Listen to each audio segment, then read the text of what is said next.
888-519.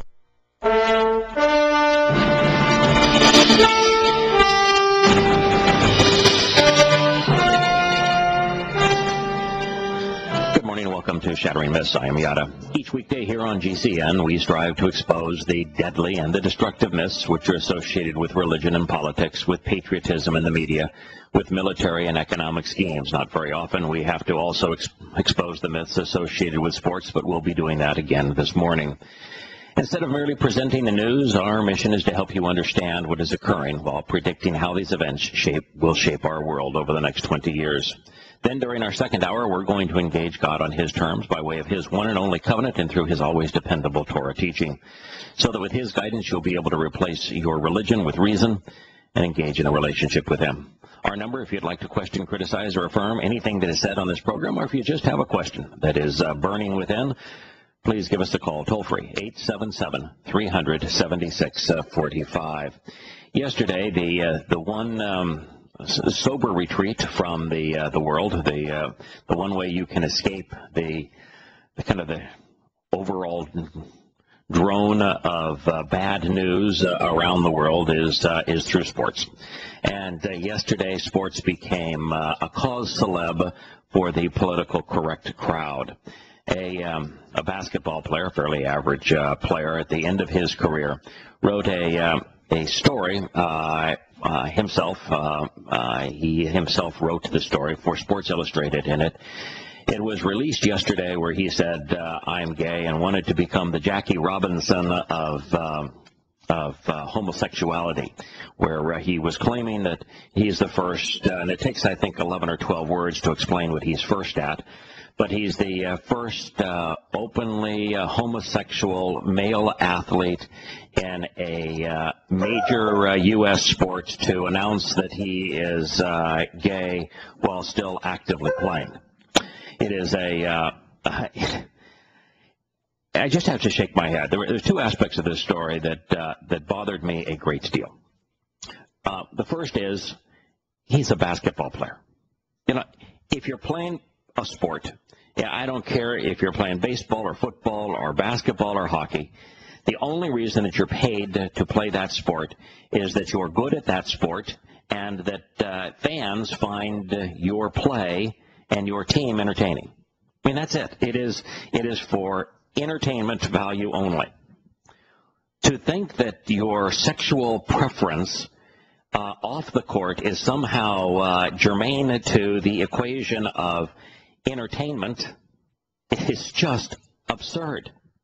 I mean, this isn't Jackie Robinson, where we had a nation of racists who determined that someone could or couldn't play a game because of their skin color. And Branch Rickey chose Jackie Robinson because of his not only ability but his strength of character to break the color barrier in baseball. That was extraordinary. He was extraordinary. This is pathetic. The second thing that bothers me about it is how many people immediately took the politically correct position, saying, oh, great courage, great character. Such a wonderful thing for him to do, a great role model for children. Not a person said, no, wait a minute. You know, his sexual preference, apart from his sport, is absolutely, totally, and completely irrelevant. No one said, hey, you know, homosexuality is abnormal. We ought not be promoting it as normal. By definition, you got one guy making this declaration, and in American sports, well, take baseball, 25 guys on a team, 30 teams, 750 players. Not one. At least we're not one that thinks that it is our business to know his business. Football, 32 teams, but 50 some odd players per team.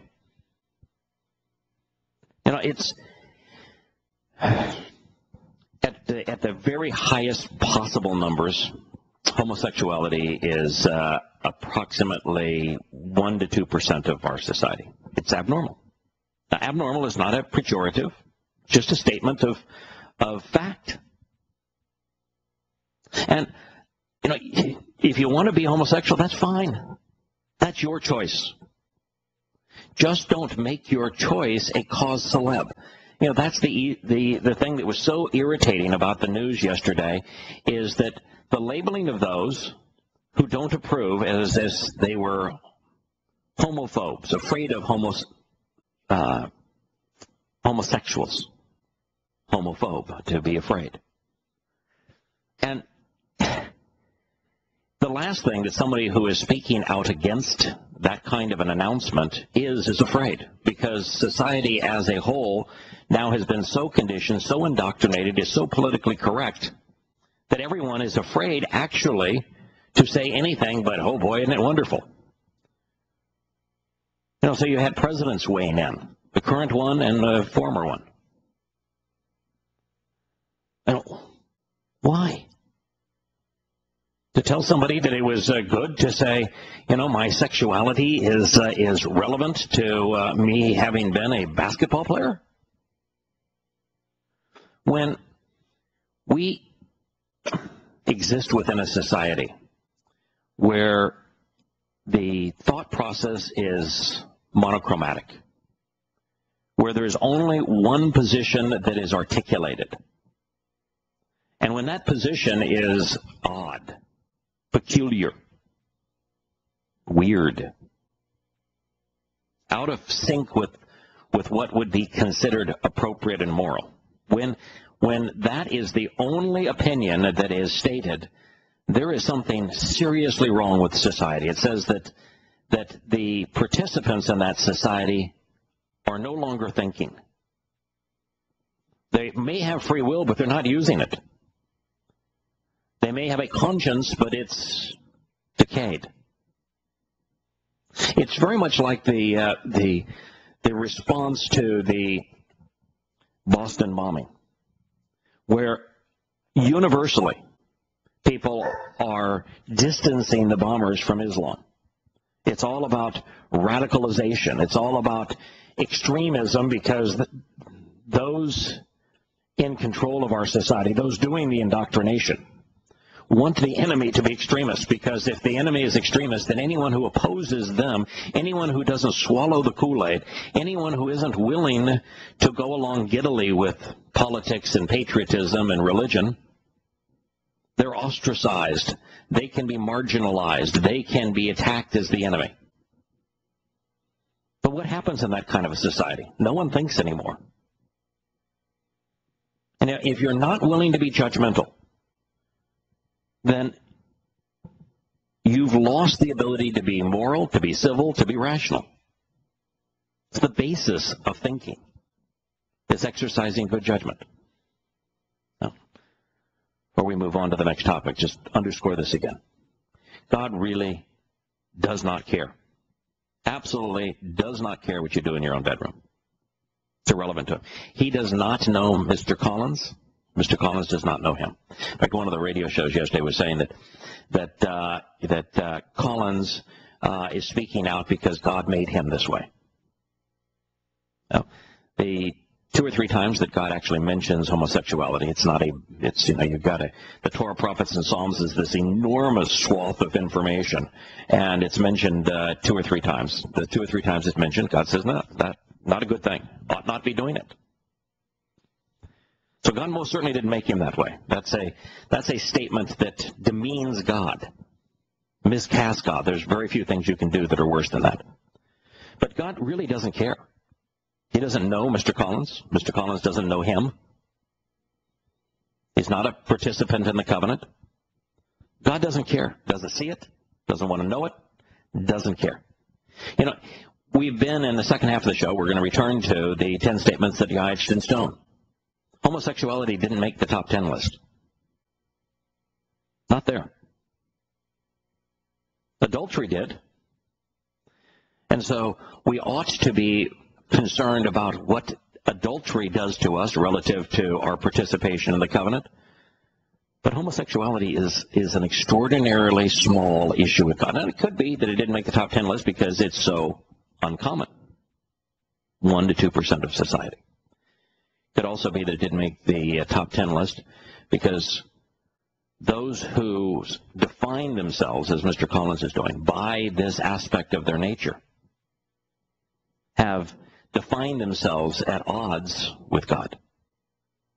Now, once again, free will.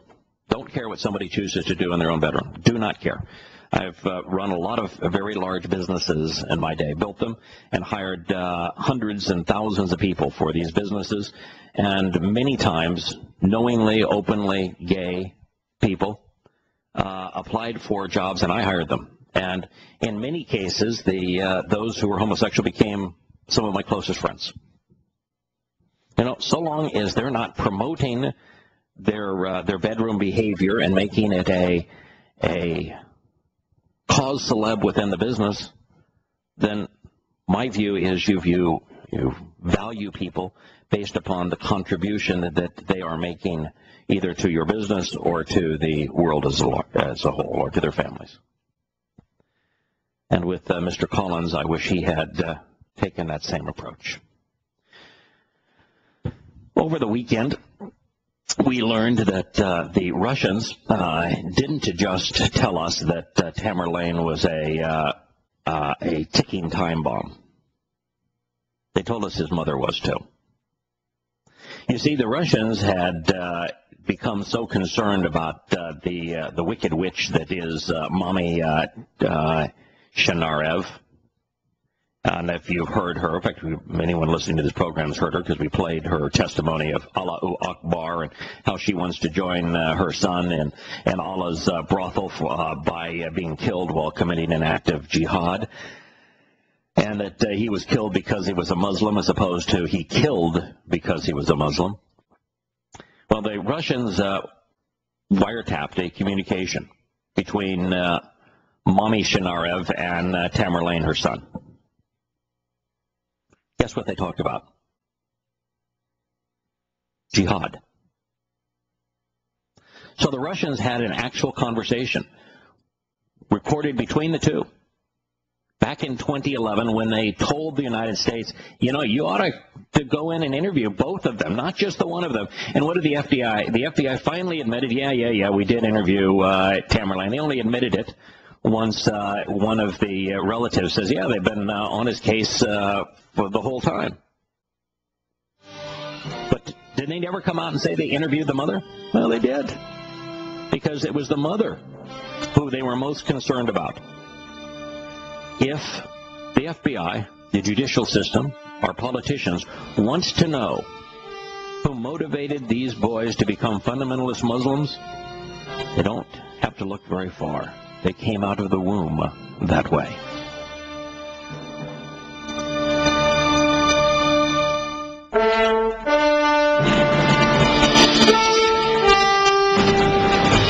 Welcome back to Shattering Myths. I'm your host, Yahowah. You can join in this conversation, 877-300-7645. I've mentioned this briefly, but I wanted to get the quote to you and the response to you because it is another sign of that collectively we've lost our marbles.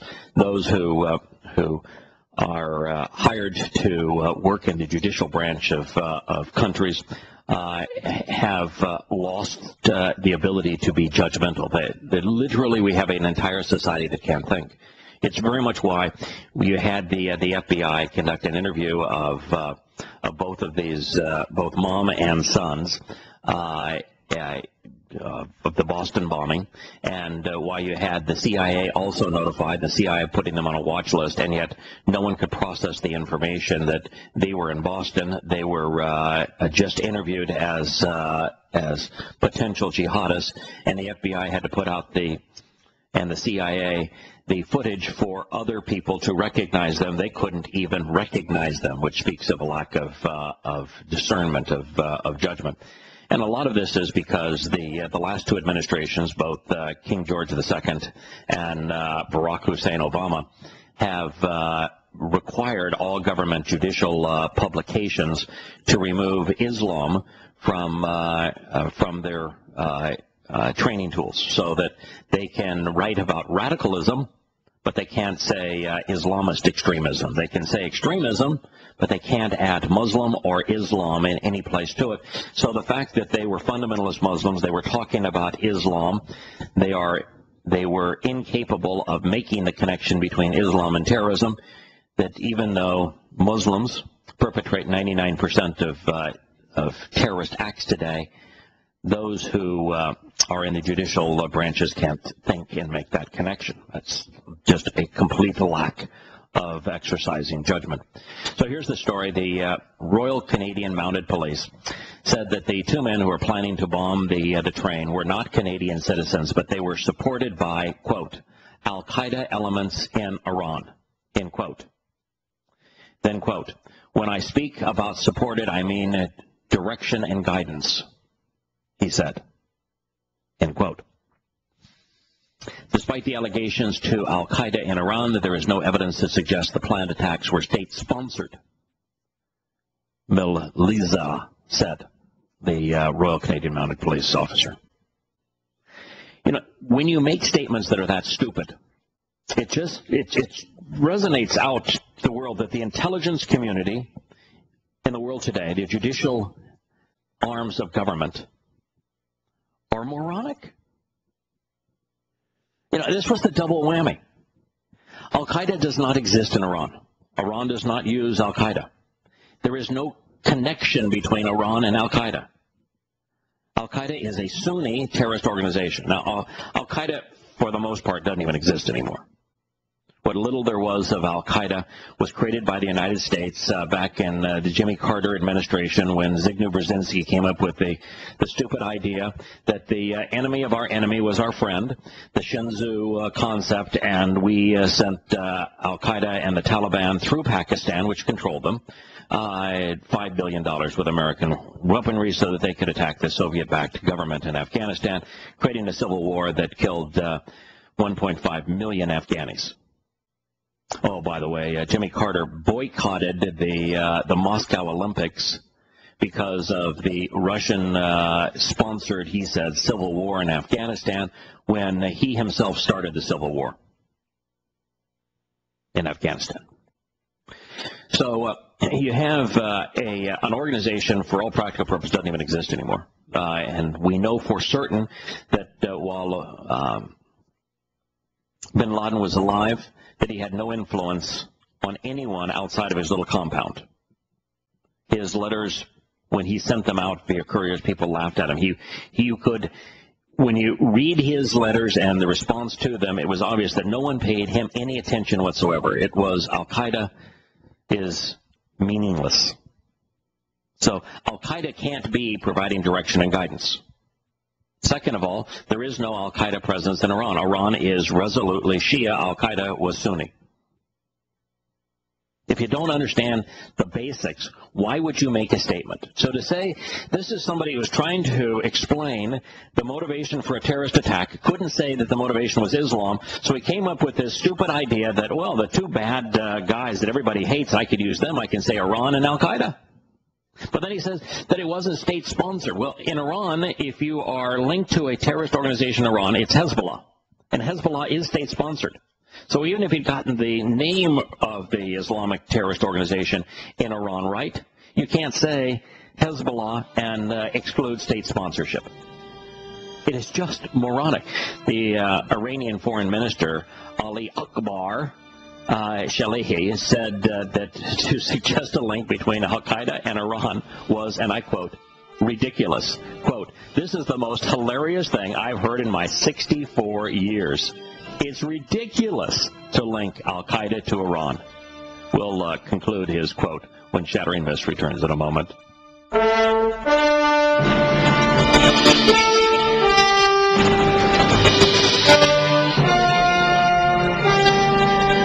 Welcome back to Shattering Myths. This is the statement. Now, it's not very often that I'm going to agree with a statement that is made by a government official in Iran, but in this particular case, there's really no other option but to agree. When the Canadian Royal Mounted Police, the Royal Canadian Mounted Police, I think is the right order of that, said that that their sting operation had netted two would-be Muslim bombers of a train. They said that they were inspired by al-Qaeda in Iran. And this is how the Iranians responded. It is really ridiculous to link al-Qaeda to Iran. I hope the Canadian authorities think a bit more rationally and pay attention to the consciousness of the people and world public opinion. Al-Qaeda is a Salafist Islamic movement.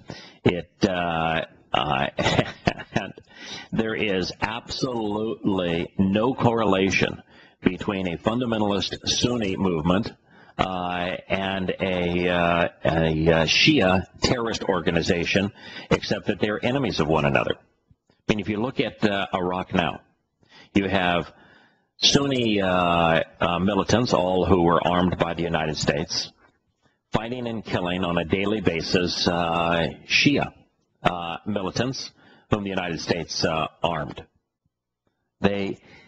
Shias and Sunnis kill each other for sport.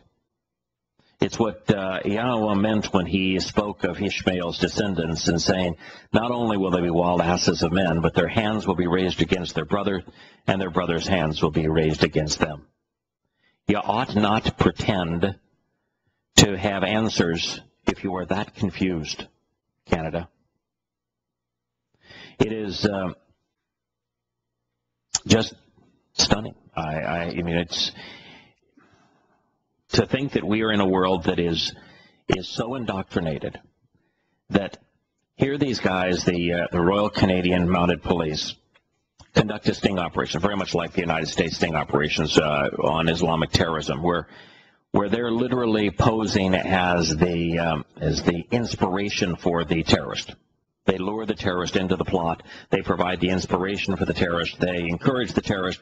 They provide the bomb materials for the terrorist, and then they see if the terrorist is going to, the Muslim is going to deploy them. None of them ought to stand up in court. And here's the Canadians conducting this sting operation as al-Qaeda in Iran. And because they posed as al-Qaeda in Iran, which doesn't exist, now they're saying that this was motivated by al-Qaeda in Iran. It was a sting operation. You know, Muslims are prone to jihad. That's what their Quran orders them to do. And so they're running sting operations to arrest those who are practicing their religion as it was conceived by Muhammad, and then blaming it on anything but Islam. During the time that, in fact, the very day that the Boston bombers were yet unknown, but their identity, the fact they were Muslims, was resolutely obvious. A car bomb exploded outside the French embassy in the Libyan capital of Tripoli. Boy, we sure made a mess there. In fact, today in Tripoli, you have militants surrounding the Department of Justice, demanding that their fellow militants are let out of jail. Well, the Libyan embassy and the French Libyan embassy was attacked with a bomb very similar to the one that went off in Boston, placed on a sidewalk, very similar kind of device, and yet no one made the connection between the two. Speaking of Muslims acting badly, a senior Israeli military official has said that the Syrian forces have used chemical weapons against rebels many times. Brigadier General Brun has said military intelligence believed that the nerve gas sarin had been used in a number of incidents. Syria's government and rebels have accused each other of using chemical weapons. A UN team is trying to enter Syria to investigate, but they can't go in because there is no side to ally with. If they go in and work undercover with the rebels, they'll be killed by the rebels, kidnapped, ransomed, killed by the rebels. If they go in on behalf of the Damascus regime, they too will be incarcerated by them. The U.S. has said it would not tolerate the use of chemical weapons in Syria. So I thought it was really interesting that when the Israelis, who have really the only viable intelligence organization in the world with the Mossad, says, to the best of our professional understanding, the regime has made use of deadly chemical weapons against the rebels in a number of incidences in the past, and that they showed photographs, close-up photographs of individuals foaming at the mouth with constricted pupils and other specific symptoms which provide evidence that deadly chemical weapons have been used. And these images were taken by the Mossad, provided to the world as a serious breach of what is considered appropriate even in the civil war. Which chemical weapons? Again, the Israelis said primarily sarin gas, because it is sarin is a chemical that causes the kinds of symptoms that were witnessed. Now, what's interesting here is that the United States, this was Obama, says, if chemical weapons or biological weapons are used, that would be a red line for us, and we would have an entirely different approach to Syria. We would not tolerate the use of chemical and biological weapons. And when he made the comment, it reminded me of when my wife, when our sons would do something kind of irritating, and she would, say, if you do that again, we're going to send you to boarding school. The old send you to boarding school. And I kept on telling her, says, don't do that. Don't say that. You're not going to send them to boarding school if they, don't tie their shoelaces again. I mean, you're just not going to do that. So don't threaten something you're not going to do, because what it does is it destroys your credibility when you do that. I mean, I understand your frustration. You want to make your point. But do it in such a way that you don't have to draw a red line and say, if you do this again, this will be the consequence. And when the President of the United States said that if they use chemical or biological weapons, that will be our red line, you just say, oh, come on. And what were you going to do? It was exactly like the invasion of Iraq back, what was it now, almost 12 years ago, when the President of the United States were claiming that they had chemical and biological weapons and that was the justification for invading Iraq. I said to all who would listen, if that's the case, then the last thing you want to do is send American troops in and have them exposed to chemical and biological weapons. That is grotesquely inappropriate, to send American troops in so that they're exposed to these gases. Yes, we have gas masks. However, you can't have a soldier wearing that kind of suit in 120-degree temperature and not bake alive. And they're not 100% foolproof. So if he has them, then he's going to deploy them on an invading force, and you ought not send Americans in to die. And if he doesn't have them, then you have no justification for invading. You ought not go. There is no circumstance where that makes any sense. Well, here we are again. The president drew his red line in the sand. Said, if you cross this line, oh boy, we're going to respond. They crossed the line, and what does the president do? Well, to some degree, we have various confidence. Maybe it was used against the rebels, but it was kind of small scale, and yeah, it would be a red line. But given the stakes involved, and what we've heard from our own recent experiences, and our past intelligence assessments alone were not sufficient, and so we need to make sure that the facts are credible and they're corroborated, and that the degree of certainty will guide our decision making. That's what he said. That's what Chuck Hagel, U.S. Secretary of Defense, said. Paraphrased him, but those are his word choices. Wallowing all over himself. That's why you don't make declarative statements unless you are in a position to respond. And the United States is not a position to respond. There is no good side here. We can't engage in this war. There is nothing that will be gained. We could fly, do a no-fly zone. Wouldn't help a bit. We could try to put an embargo, wouldn't help a bit, because then we'd be embargoing against the Russians and the Chinese, whom we can't afford to upset this way because they own us. There is nothing that can be done. And when there's nothing that can be done, you don't go off and do something stupid. McCain, of course, never found a war he didn't like.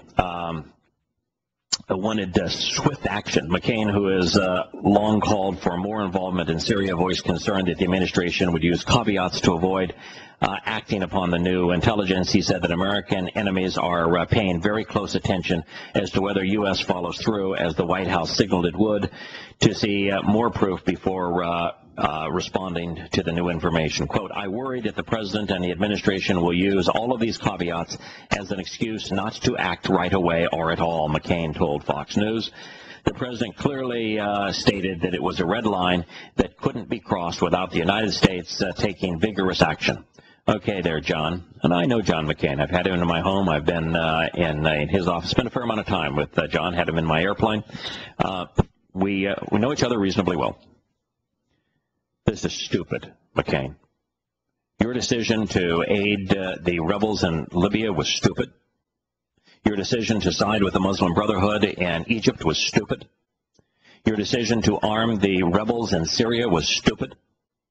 And your desire to get the United States engaged in the war in Syria is suicidal. Just as was your support of the invasion of Afghanistan, the continuation of Afghanistan, and the invasion of Iraq. You have consistently been wrong, and as a result of your errors, where 10,000 American lives have been sacrificed, and 1 million others. It's cost us $6 trillion, John, based upon your desire to fight another war. I understand that you don't like the way that Vietnam turned out, that we lost that war, the war that you were part of. And now you want to fight another war that maybe this time we're going to win, but I'm telling you, John, the outcome of engaging in this war is vastly worse than Vietnam. Stand down, John.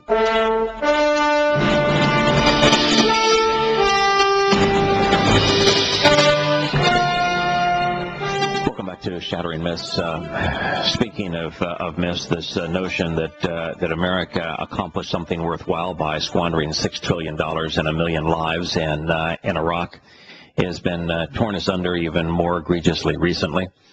Virtually every day over the last 2 weeks, there have been massive bombings in Iraq. 26 people were killed in the bombing that took place at the same day that the Boston bombing took place.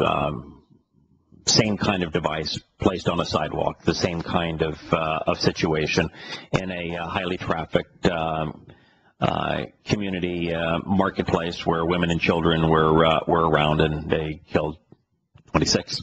These were Sunnis killing Shia. So this date line is now Baghdad. In what appeared to be a new phase in an intensifying conflict that has raised fears of greater bloodshed and wider sectarian war, Iraqi soldiers opened fire from helicopters on Sunnis in the northern village, any northern village on Wednesday. This is last week. So the helicopters that the United States has given Iraq, which is now controlled entirely by Tehran in Iran, were used to fire openly on Sunni villages. That is our legacy. The air attacks were among the clashes throughout the country between forces of the Shiite-dominated Iraqi government, read Iranian-dominated Iraqi government, and the Sunnis that left more than 30 people dead and scores wounded, riddled with bullets. The Sunni tribesmen were continuing a fight that began on Tuesday after the Iraqi army stormed a Sunni protest encampment in the village of Yahowah, leaving dozens dead and injured. So here's the Sunnis who are protesting because they are, when we invaded Iraq, it had a secular government. And that secular government was in the hands of a person whose family were Sunnis, and therefore the minority in Iraq were effectively in control, which was actually a good thing for the world because it precluded the spread of influence from the Shias in Iran. But when we invaded, the U.S. invaded Iraq, we replaced that regime with a regime that is wholly and completely controlled by Tehran. And so now the majority of Iraqis are oppressing the Shiites. Excuse me, the majority of Iraqi Shiites are oppressing the Sunnis. And we now have the spread of Iranian influence throughout the region, which is why the war is now taking place in Syria. It's a proxy war between Iran and Saudi Arabia as the two largest Shia and Sunni powers are battling it out for supremacy in the Islamic world. That's what we created.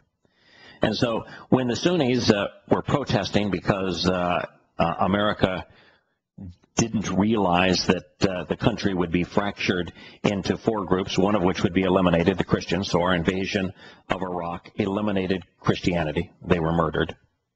The Kurds, which we didn't want to have a separate country, now have their own separate country unofficially in the north because they didn't want to play with the rest of them.